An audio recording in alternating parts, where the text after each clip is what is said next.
We are live. Hello, everybody.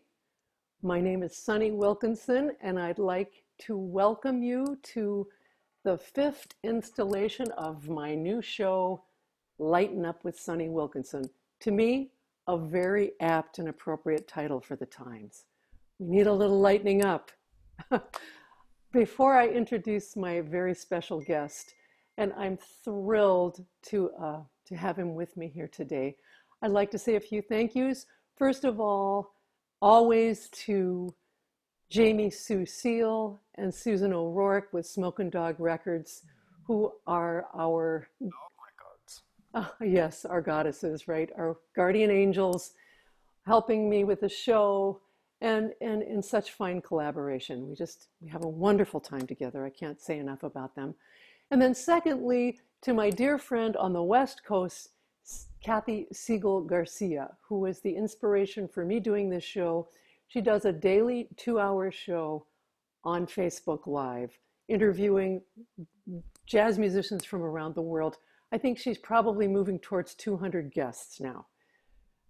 So if you need more of FaceTime Live, tune into her channel directly after mine. It's Pacific Coast time, which is East Coast time, 3 o'clock East Coast time, 12 o'clock West Coast time, and she will be on Kathy Siegel Garcia Facebook page and Facebook Live.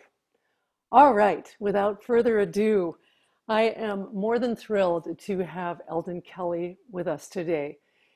The first time I heard him, I thought, this man is unique.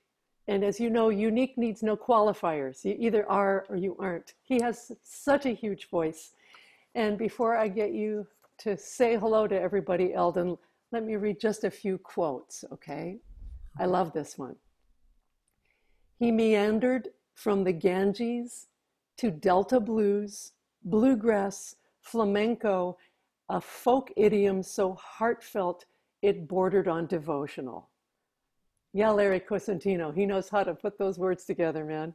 And then one more is, and this is from our dear friend, teacher, compatriot, educator, remarkable writer and singer, Dominique Eade. Eldon Kelly's music is like a chance meeting of brilliant forces embodied in one person. His illuminated guitar playing, hauntingly pure singing, and expansive songwriting are all on the same quest of metaphysical discovery in which he includes us, the lucky listeners. Oh yeah, baby. Eldon Kelly, welcome. Thank you for having me, Sonny. I want somebody to write something like that about me. That is an amazing quote, Dominique. Yeah. Um, how are you, my friend? Doing well. Are And ya? today, What?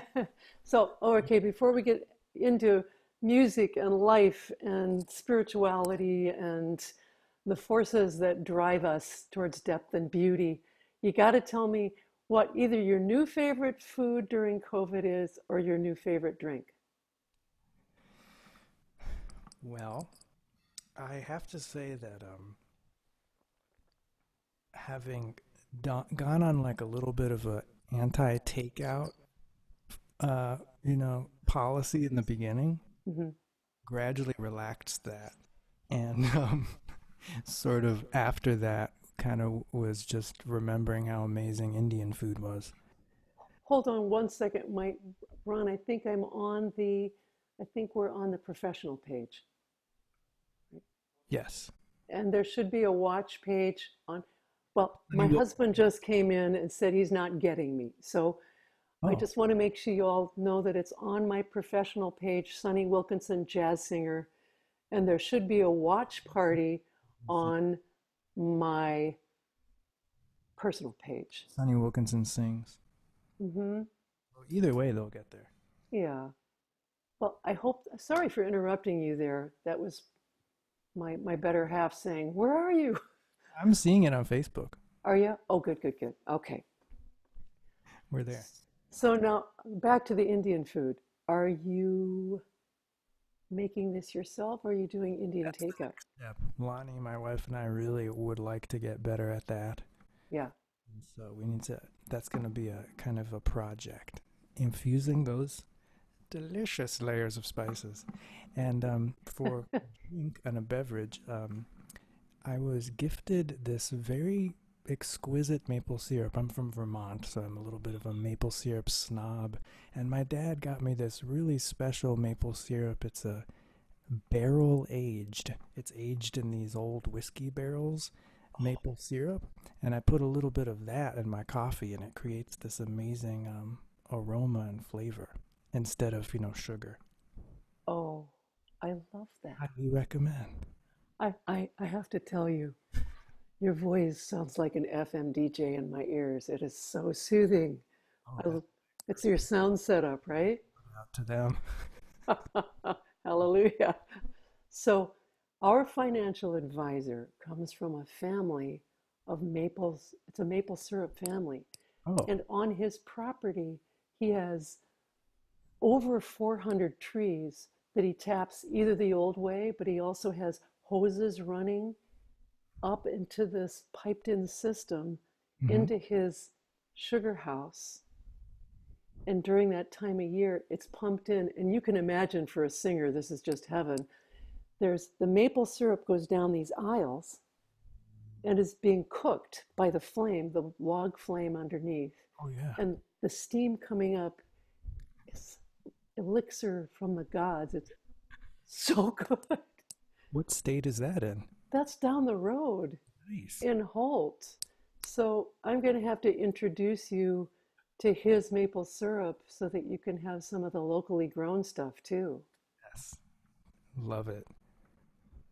So that is a really nice segue to Vermont. Yeah. And tell us about your upbringing and where you were raised. Um, I was born in Leverett, Massachusetts. I lived there till I was 7, and then moved to a little town called Richmond, Vermont, which is about 15 minutes from Burlington, so on the northwestern corner there. Hmm.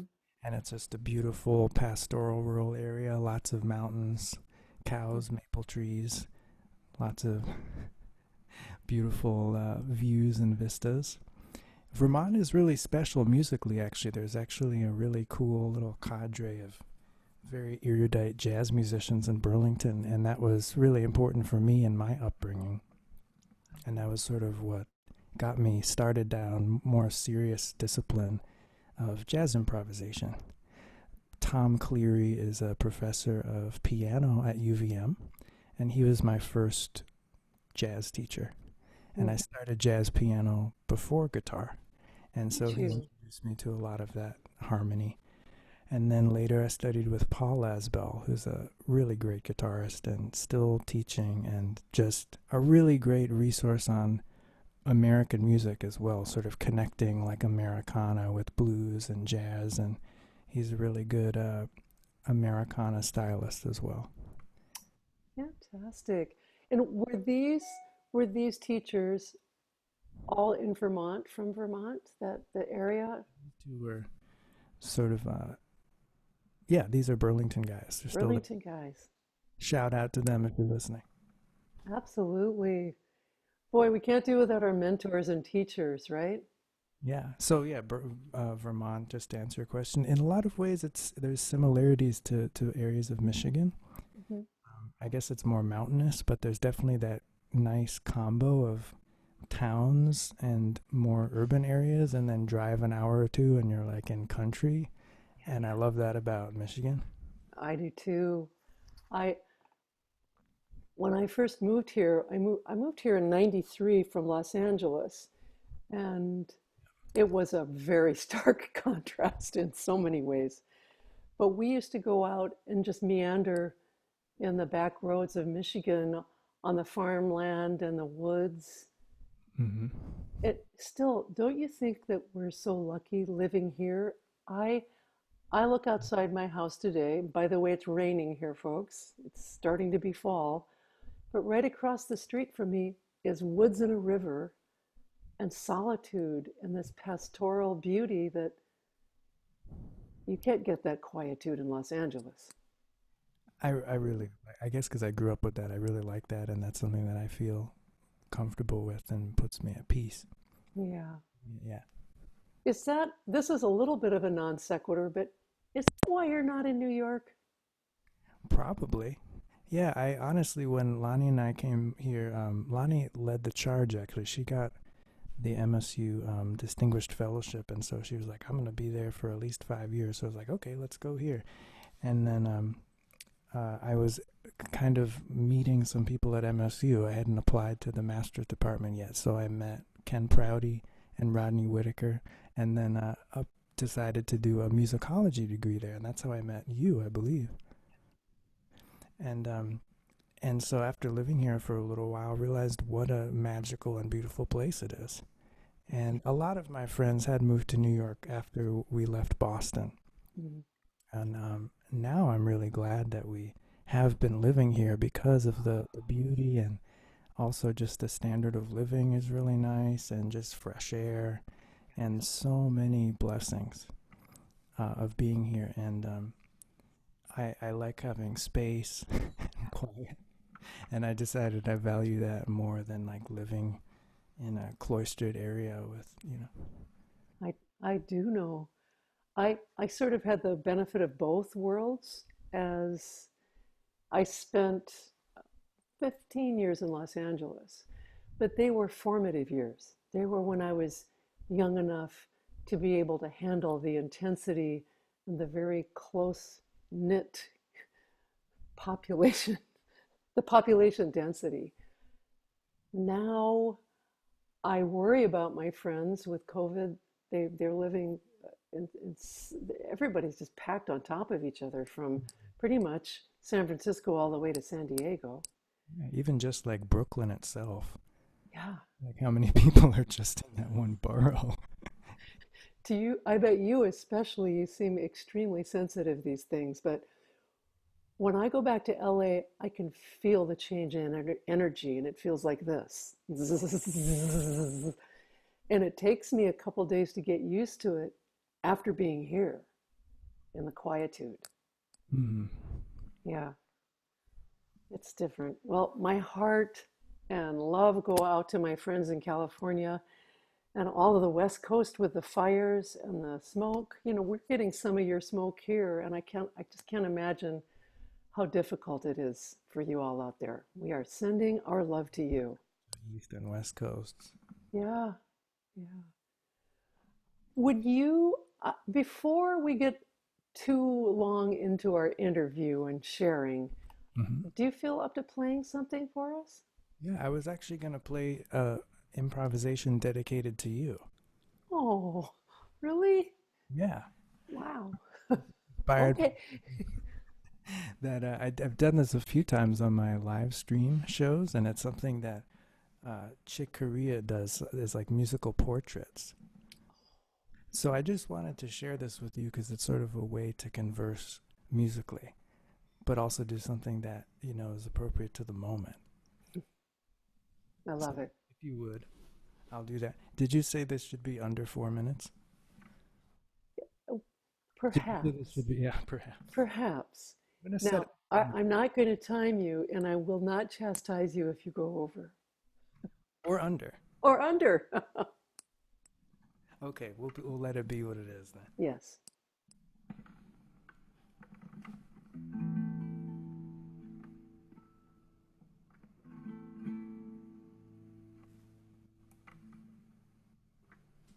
So this is for Sunny.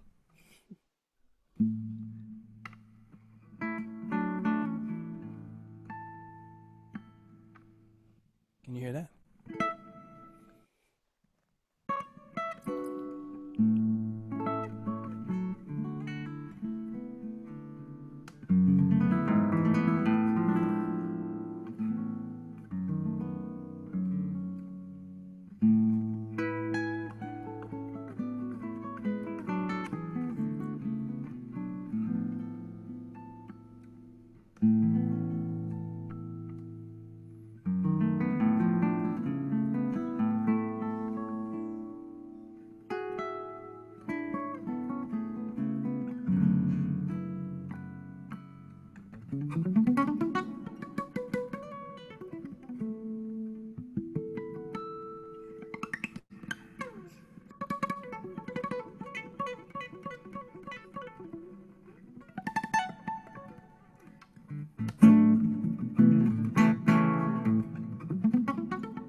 That was fabulous. Hey, it was fun. You are a wackadoodle. I in my spare time. Oh, God, that was really beautiful. The sound of your guitar kills me. It's so gorgeous, and you've managed somehow through all of this crazy technology to just to get the most out of your instrument, right? Oh, I try. I certainly try. Ah, okay. I think that I'm a little verklempt here, a little overwhelmed. Give some But backstory because I've known Sunny for a while now, and she was she's been really important for me, but also she just really helped me open up my voice a lot. Dominique was important to me too. Sunny's been important. These have been my vocal teachers, and they really helped me discover new things about my breath and my voice. And you really got me going in a different direction. I was kind of at that point stagnating with my songwriting, and our working together really opened that up and brought. really, Absolutely. oh, I'm so pleased and to know that. Thank you, Eldon. It one of my great joys in life, I think particularly now that I'm older, believe me, I still love singing and concertizing and touching people with music, but teaching and communicating about the voice and how much the voice is an instrument of the whole body and the Mm. whole spirit. Yeah. I really am enjoying that whole that whole journey these days. It's very singular. There's no other instrument like it. Yeah. Which reminds me, my friend, when I knew that I was going to have you on, and I have to tell you, when I knew I was going to do this show, you were one of the first people I knew that I wanted on Oh, because, yeah, because of who you are musically, spiritually, and your unique voice. Here you are in the middle of mid-Michigan making music that is sort of hard to describe in a way, right? It's just Elden Kelly. right. When the elevator speech comes, I'm like, ah. The elevator speech. What? Arg. So, okay, so these two books reminded me of you. Oh, okay. And I don't know if you remember this. You gave me this book, The Yeah. Music Lesson. When you sent me the questions and you said some books, inspirational, that one is still one that I recommend to almost all my students at some point. Absolutely right. Victor Can't believe Wooten. that I recommended that book to you. Not only did you recommend it, my dear, you gave it to me. Oh, You in gifted me with this book that's awesome. about It's 53 years ago. there's such wisdom in that book, and I've seen Victor Wooten perform twice in Michigan since then. Really? Yeah, yeah, yeah. And one of the last one I saw was like he had his music camp crew with him, and they were like little like references and quotes to that book. Fantastic. Have you seen him with Bella Fleck?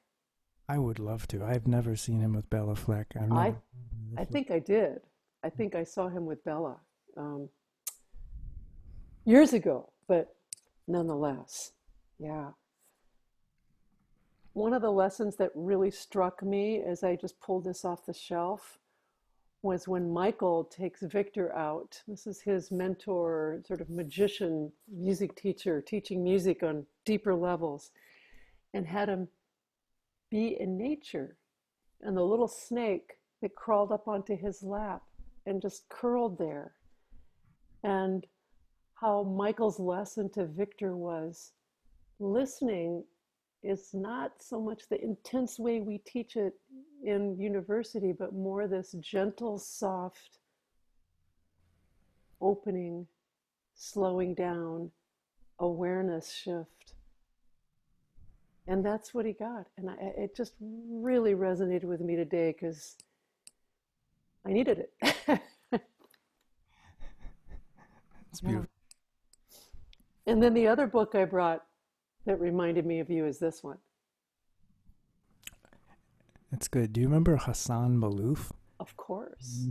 He recommended that book to me and introduced that to me a while ago. Or maybe it was he definitely was into that book. And another dear friend of mine, if he's listening, shout out to him, Robin Sunquiet. He was one of my Vermont friends, and he was really into that book too. Was that his real name? Oh, it is. Wow. Yeah, And he's a great and musician. is he? Sunquiet? Yeah. I don't know. He's many things. That is a great, great, great name. Um, Tell me a little bit about Lonnie and what she's doing and about your partnership and if you've done some projects together. This is a story. This is a journey that I think you and Ron will probably relate to personally, since you've done some projects together. But also, I know from our conversations that a lot of people, well, Greg Hill, also we've talked about. They're always encouraging you and Ron to do projects. When are you going to record? When are you going to release? Yeah. And I have my wife and I have done some projects together. We've done a couple performances together, and I have to say that one of the difficulties is our differing musical backgrounds. And my wife is trained as a classical musician. She's a classical oboist, and I am just so ingrained in a maybe most of my music making is in a non-classical approach, sort of maybe like a jazz or improvisation approach, and so it's a big uh, paradigm difference that we. But I learned so many things from her, and I've learned many things over the years about classical performance from her, which has been really cool, deepening my musicianship. But it's tricky because to find that overlap, and Yeah. also I think maybe other artist couples experience this too, but sometimes it's better to have those things be separate because we're like when we're in our career mode, we're sort of there's a different aspect than us as a couple, husband and wife, and so that's sort of a journey. A lot of people when we perform like you should perform all the time, you should perform everywhere, doing this all the time. As much as we would like that, it's I think for both of us more challenging, and we have to learn about how to do that and to find a happy place between that where we both intersect. So for a while we actually did not perform together because we really couldn't find a common ground musically. Although we talk about music and share music listening and discussions all the time, actually performing together was not something that we considered even or brought up because we are in different worlds. And I think we've just come to realize that that's totally okay. Isn't it nice to come to that? It is totally okay. That is Nobody's completely missing your out. choice. Nobody's missing. And uh, Ron and I have been married almost, well, 29 years, Woo. almost 29 years, right? Yeah. And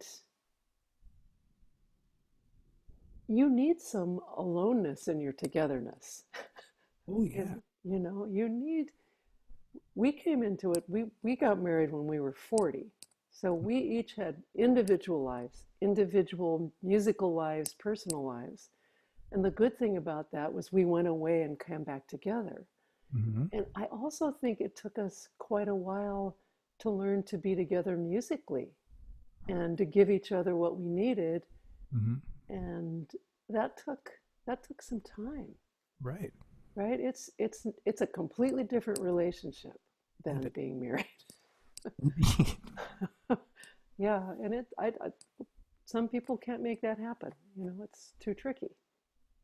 Especially when you're doing it professionally. Like a lot of people imagine the idea of playing with your spouse like just like fun, getting together, playing Christmas tunes around the fire, which is different when you're a professional musician. It's so hard to sort of not take everything like not just seriously, but to bring your whole entire operating system to what you do all the time.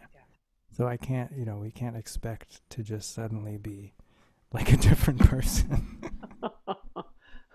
I have a friend that taught at Western Michigan for a long time, and he has a similar situation. Do you know Tom and Renata Knifick at Western Michigan? Right. I have not met Tom, but I do know of him.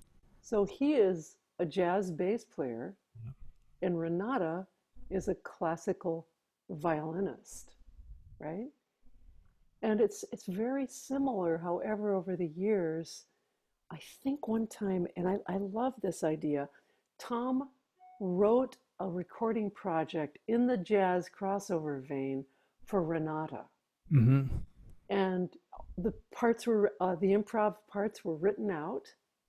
So she didn't have to feel that she had to improvise and she could bring all of her expertise to it. I thought that was such a clever idea. Yeah, definitely. Yeah. I'm going to close that out and see if I can get rid of these little noises coming in. I apologize for that. Okay. Um, let's see. Talk to me about the new group, your collaborations of note that you're Oh, excited about, your yeah. recent collaborations.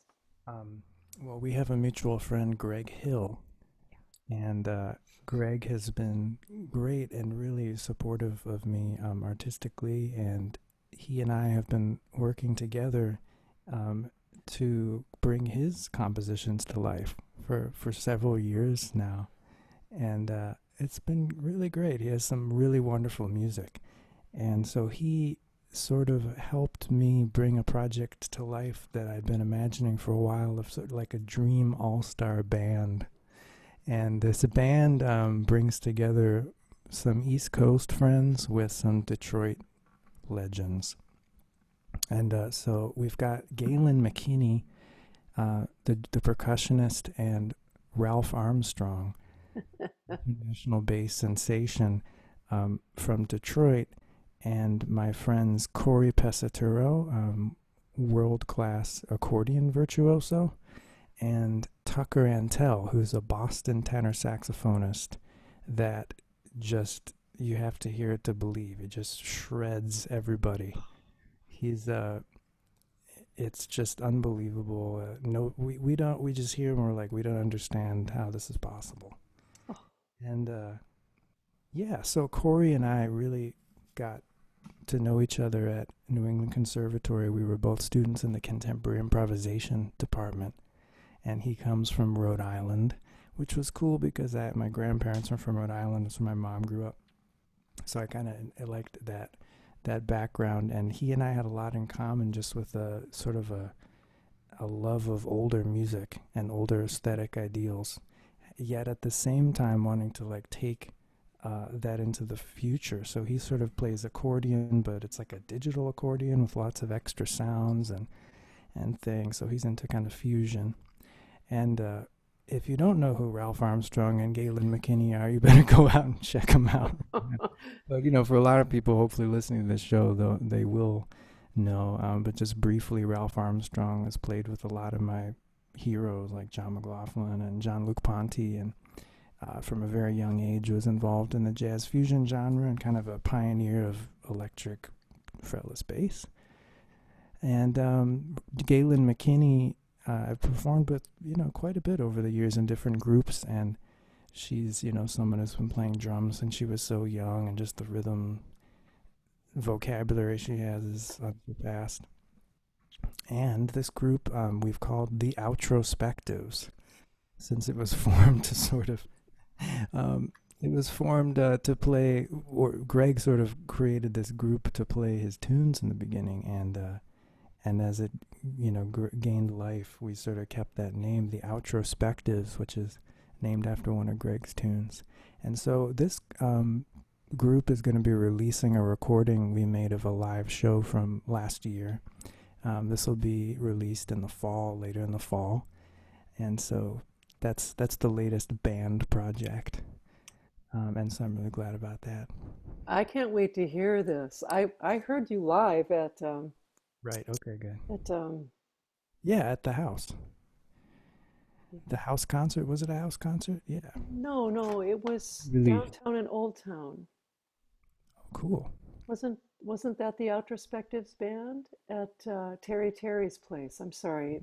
No, that Old Town last year was Galen McKinney, still same drummer, Yeah, yeah. um, and different bass player. Oh, okay. All So right. that was just Eldon Kelly Trio. All right. Eldon Okay. Kelly Trio, the personnel changes. Sometimes I have Carolyn Keeble from Kalamazoo, awesome world percussionist, and the bass players always change. I loved that was a fantastic concert you all did. I'm so glad you Yeah. liked it. Well, I also have to tell you that I have played with Gaylyn McKinney a lot, of course, because she's a Detroit kind of legendary drummer there, right? She's such a great, how can I say? She swings so hard and she's so intense and plays just beautifully. And when I started Sisters in Jazz back in the 90s, we put together a Sisters in Jazz group with Marion Hayden, Ellen Rowe, Gaylyn McKinney, me, I think that was it. A few other people that I can't remember right now, but it was always so much fun to play with them. So much fun. Mhm. Oh, also, you know, you've got to let them know about your experience with Bobby McFerrin. My experience with Bobby McFerrin, you might be thinking it's more personal than it is. My my only experience with Bobby is through friends of friends. I haven't worked with him personally. However, I feel a deep connection with him because in your questionnaire you asked about recordings that influenced you. And one of the first CDs that I actually owned, I remember I had my first Walkman, and I used to go around listening to this CD of Yo-Yo Ma and Bobby McFerrin called Hush. And this album, I listened to it a lot, and then recently I was telling somebody about it and playing it for them, and like realizing that one aspect of Bobby McFerrin that maybe is not talked about as much is his compositional ability. Because the tunes, the instrument, he has like original pieces on that in addition to the classical fusion pieces. He's got these multi-layered vocal pieces, and some of them are in really weird time signatures. Like there's that tune Coyote, and it's like hum, hum, hum, hum. It's got these awesome sounds, but it's also like these weird time signatures. So check that out because there's some really cool stuff, and like weird layered things that are amazing. So, and Bobby influenced a lot of musicians that I work with. You're probably thinking of that concert in Michigan where Carolyn and Tia and Igor played. That's right. Bobby. And I was in the audience, which was delicious because I got to see my friends. But all of these people that played with him, except for Mike Jellick, who I haven't played with, everyone who played with him are sort of some of my musical pals, like Igor Huat, the oud player. He did such a great, it's so funny. I have you up on stage with Bobby McFerrin. I guess you weren't there, but Carolyn played. She did a fantastic job, Yeah. and Tia did a great job. And in Igor, he was a a creative force up there with Bobby McFerrin. Just to fill you folks in, this was a concert and I think a series that Bobby did several years ago where he would simply come into town and there would be a group organized around him of local fine improvisational musicians, and then they just jumped up on stage and took their lead from Bobby and went. And I was proud of our local folk, man. Uh, Carolyn and Tia and Igor. Igor, I met at, Igor was in the same class at MSU. We both got an ethnomusicology degree. Oh, how about that? Igor was great because he's a classical saxophonist and he actually learned how to play oud in those 2 years in his master's department. That's where he picked it up, and he had a Lebanese mentor here in Michigan, and that's what he did his dissertation on. Igor and I have played a lot together with Dave Sharp in Ann Arbor. Hmm. He's really cool because he's kind of taking the oud into different directions. Fantastic. And you've also made a recording with you, Carolyn, and Tia. Would Yeah, you that talk was a little bit about going back that? years now. One of the first, one of the first after MSU, after graduating, one of the first. I didn't really know a lot of people in the scene that year. After when I was in school, I wasn't gigging a lot because I was trying to keep up with schoolwork. And but I think I maybe played with you and Ron one or two times. And so after that, Tia asked me to do a gig, I think at the East Lansing Arts Fair, and that's when I met Carolyn and started performing with them. And the album is really just a collective improvisations that are edited into smaller compositions. Yeah, And I've really enjoyed. I'm going to pull that record out again. I really enjoyed it. Really enjoyed it. cool, cool. It's out there. One brush with jazz stardom that I had more recently, which was connects with Marion Hayden, was the there was a reunion show that Straight Ahead did at Dirty Dog, and I was really delighted to perform with them those 3 nights. Yeah, we did 3 shows there at Dirty Dog with Regina Carter. Right. Came back and because she was one of the original members of that group, and that was really fun to play some of Regina's charts. Some of her music is kind of a tango influence, and that was really delightful. Yeah, she's fantastic. Um, yeah. Have you done much gigging out during this time, or tell us about what you're doing with your performance during COVID? I began live streaming. I think it was late March or maybe it was only April when I started, and did I've been teaching on Zoom prior to COVID. I've been doing Zoom lessons. I think it was actually Tiffany who told me about Zoom like 5 years ago. and I'm grateful to her because Zoom is great. It really helps. It's wonderful.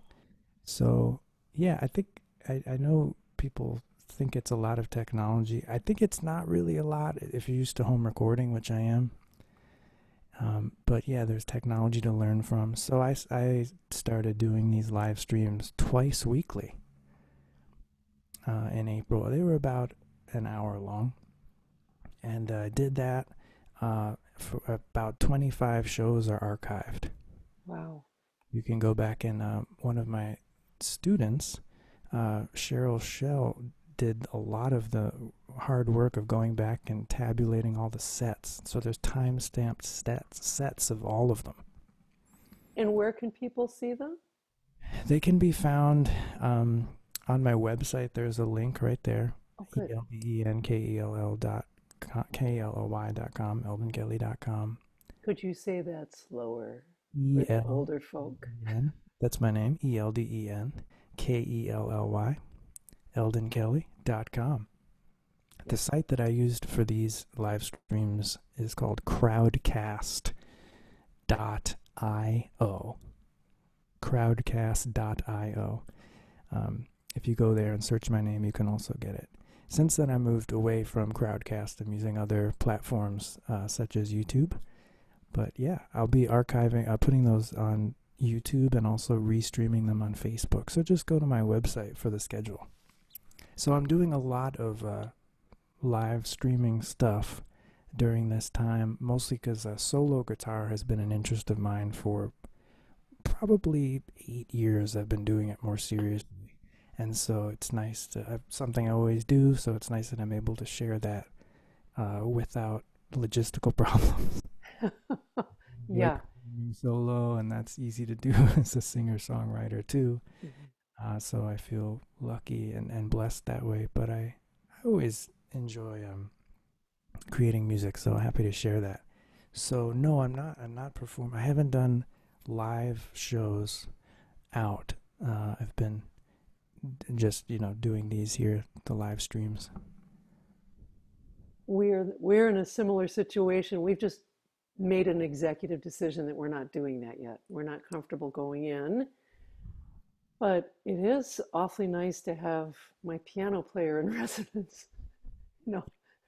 Also, uh, I am. I was going to record. Well, let me backtrack.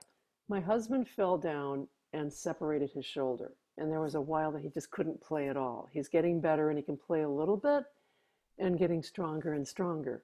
Oh. But during this period, I was asked to play some music for the Vote Michigan rally. And I thought, you know what? I'm just going to play for myself.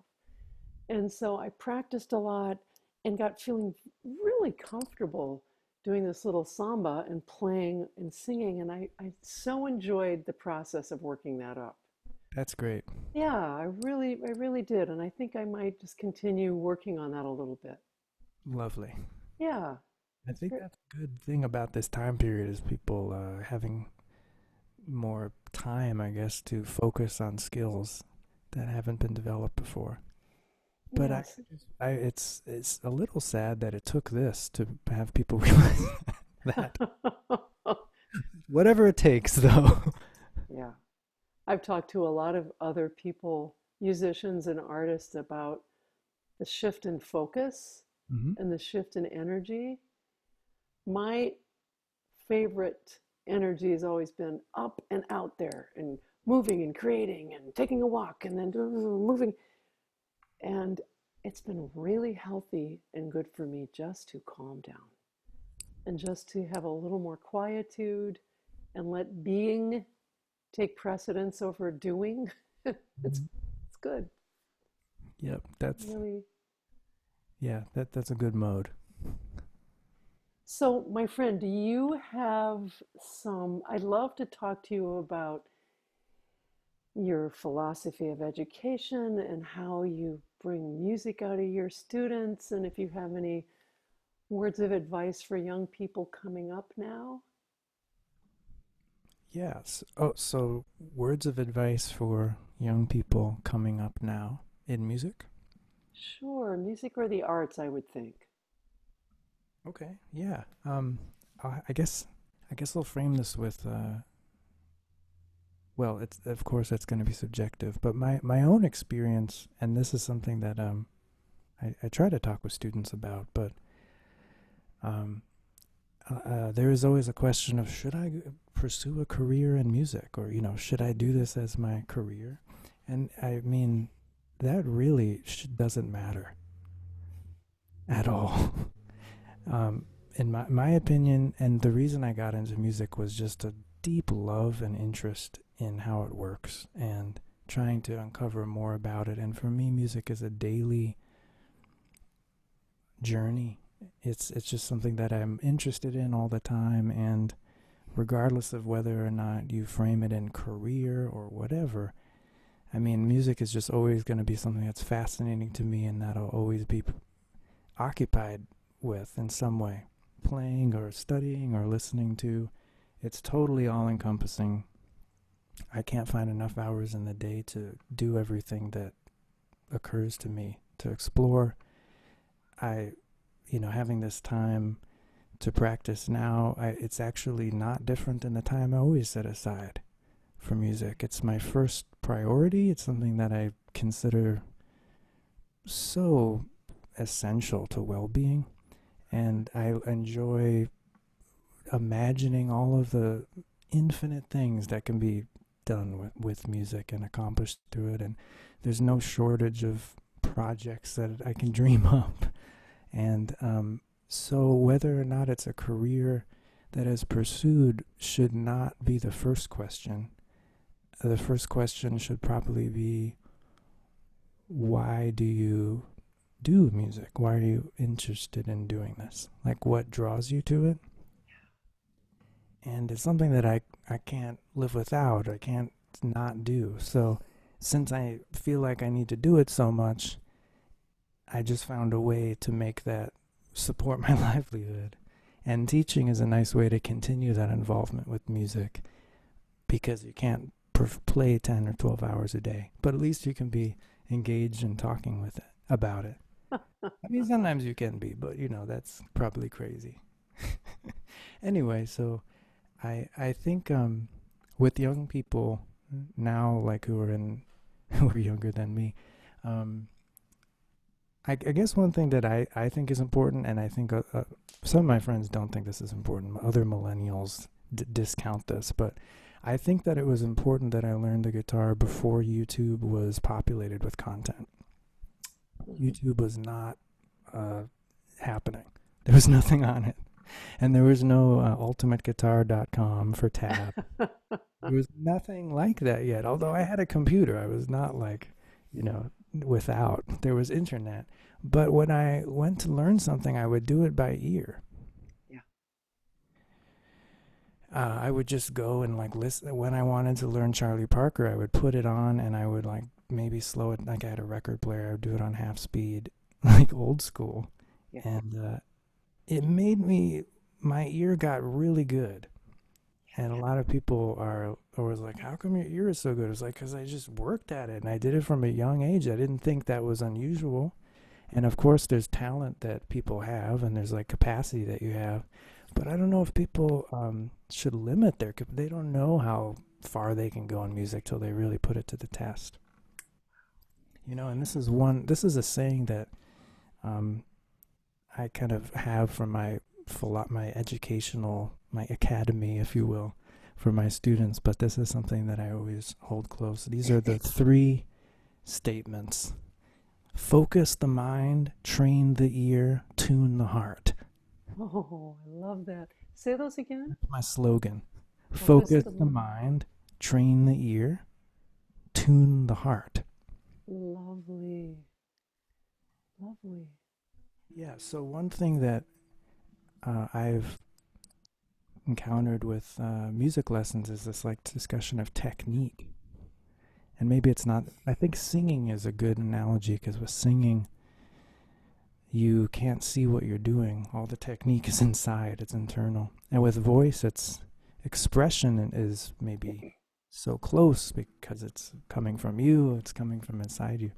But I feel that technique is just a means to expression, and ultimately, expression is the most impressive technique. Oh, Expression is the yes. most impressive. Like, I mean, there's like athletic, whatever, but if you can express an idea or make someone feel something or bring someone to a different place or imagine something more, or take you outside of yourself for a moment, that's the most impressive to me. Like, expression is impressive.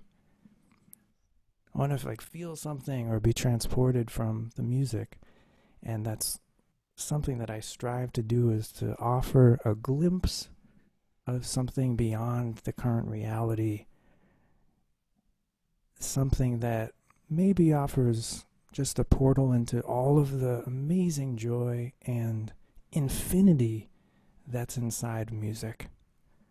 And I don't expect audiences to study music to know that. And I think that's the great thing about, hopefully, the successful performances, is that the beauty and depth of the music can be felt even if you don't know what a fugue is, or you know the chord progression.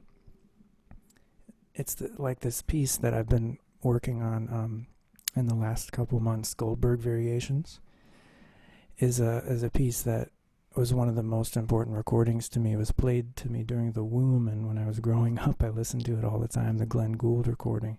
And the reason that one I think is a good example is it's very beautiful. Pretty much anybody enjoys it. But there's so many layers of depth if you go in there. But you don't need to know any of that to recognize its beauty.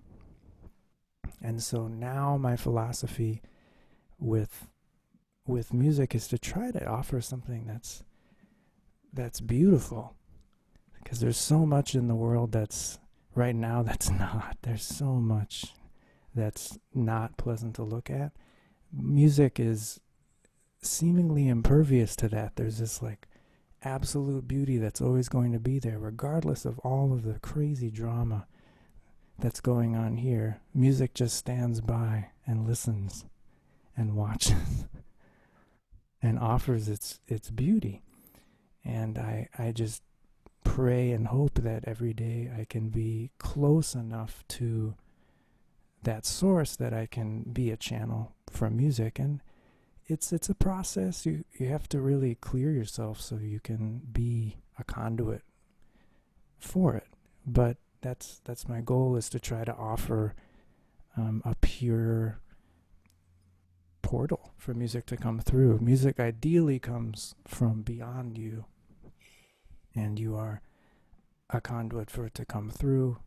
So ideally you're not making it happen, or trying to perform or making it happen by forcing it. It's hopefully coming from above, or wherever you think it comes from. It comes from beyond. And we're all super privileged to know about music, to have access to instruments. It's just amazing if you think about how much privilege we have, like to be educated about music, or to know about these things, or to be able to teach people about music. It's a blessing, and I know that I feel super privileged to be in that position. So I try to help young people just understand that and realize like music is very powerful, and there's not really anything you can't do with music. So use it for good. Be a source of good in the world, and try to use it to make yourself a better person. Music can make you,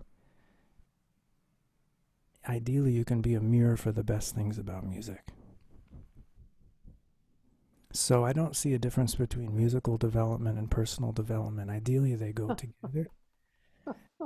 As you become a better musician, if you force yourself to look at those areas that are hard, it forces you to become a better person. Yeah. So if that's the case, then through becoming a better musician, hopefully that'll help you in those other areas. My experience is, I think one of your questions was about leading a band, or what do you say to young people about that? And all of the most successful musicians that I've met have been very successful as humans. Like they're like have their stuff together as humans, not just in music. Like with few, there's some exceptions of like people who are great at music and don't have other aspects together. But one musician that comes to mind who I admire a lot is Jamie Haddad. He was a teacher of mine at New England Conservatory, and I got to reconnect with him at this random one-off recording session with Bakiti Kumalo, the South African bass player who plays with Paul Simon. And so working with these really deep cats, I saw like the way that they handled themselves in that recording session, and like the level of professionalism, and their ear was way more.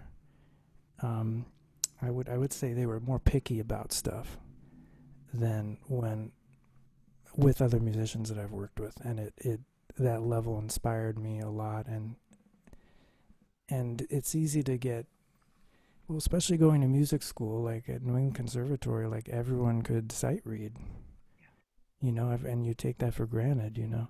So Victor Wooten says this too, like don't come down to other people's level, reach down and pull them up. Oh, yeah, I love that. Yeah. So another book that influenced me a lot, this is a recent book, is Atomic Habits by James Clear. Say the Atomic Habits? Yeah. Oh, I don't know that. Yeah, this is a book that really opened my eyes a lot, and I think maybe that's related to being a band leader. But how you do one thing is how you do everything. Like if you're scrambling to, do music at the last minute, that's how everything is. In music, it's no separation, right? Yeah. So that made me realize that a lot of what maybe I had going on, or it's fundamental stuff, and so yeah, what you work on personally is going to come through in your music.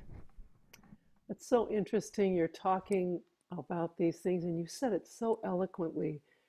I always say to my students that every time you have growth in your personal life, you'll have growth in music, Mm. and you'll also have growth in your spiritual life. Or Mm. if you have growth in your musical life, you will have growth in your spiritual life and personal life. And they balance each other out and they teach you lessons along the way. Yeah. Yeah. And also, one thing you said, I didn't realize it. I didn't realize how not uptight. I'm not uptight, Definitely not. but I can be pretty intense, and I can get anxious. And I realized that what I was bringing to the bandstand was some energy that didn't really belong, you Oh, know, it's very enlightening. especially being the leader, right? So if you it's sort of like the energy goes from the top down, and if you're uptight or you're anxious or you're feeling too much of this type of energy, if you bring it down and you calm yourself down, and what I realized too is the world-class great musicians that I've had a chance to work with are so calm when they come on the bandstand. Super calm. So focused, but just super calm. And I thought, that's it, Sonny. It's taken you to your 60s, but that's what you need to bring. You need to bring an energy that's going to make everybody come together and feel great on stage so that they can play some music together. Yeah. Maybe I don't know if this applies to your students, but for guitar or piano or a polyphonic instrument, Hmm. there's more things to practice because there's more notes to play at once, and there's more combinations, and I think that the amount of behind the scenes work is severely underestimated, um, especially maybe by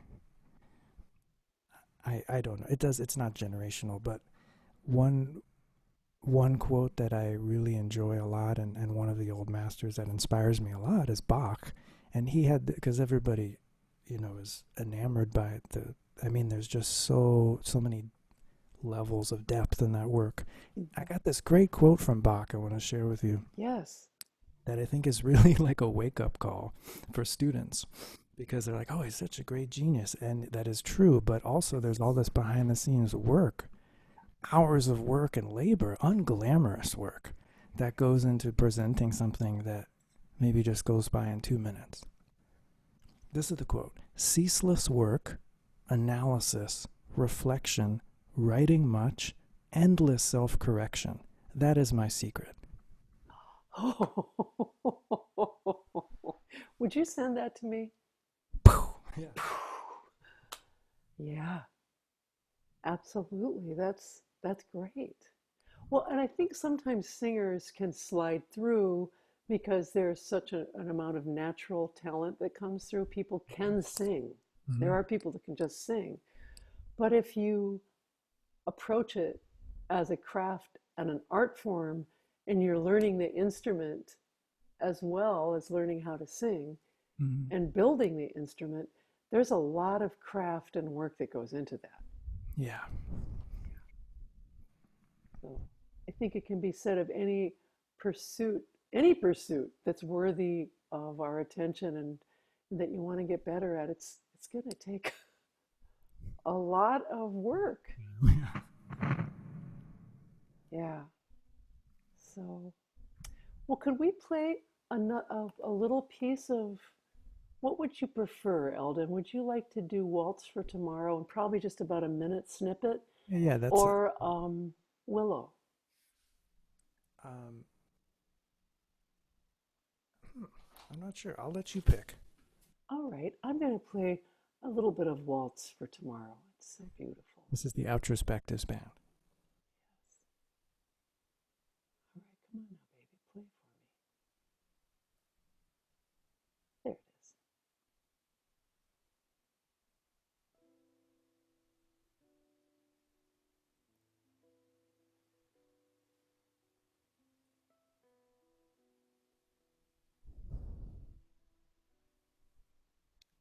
I don't hear it. Is it coming through? Um, it's, oh dear, I'm wondering if I might, because I have headphones in, Oh, okay. I was hearing it. Dare I take my headphones out? Sure. Are you doing screen sharing? Yes. And then when you do screen share, do you have on the bottom? Is that working now? Okay.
That's lovely.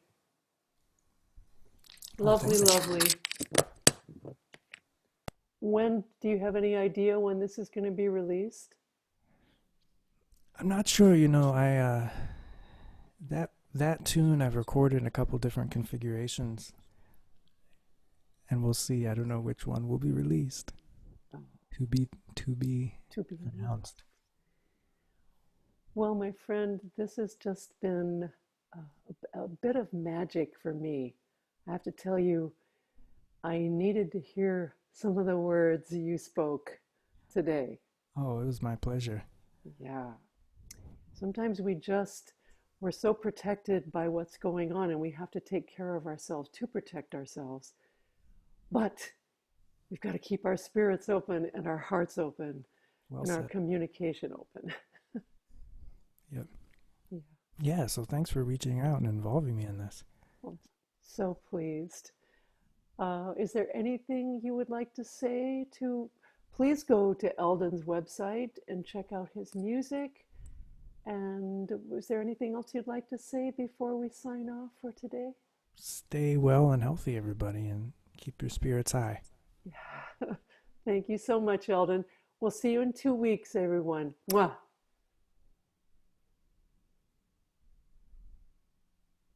All right, hold This on. Now is I'm going to recording. Yeah. stop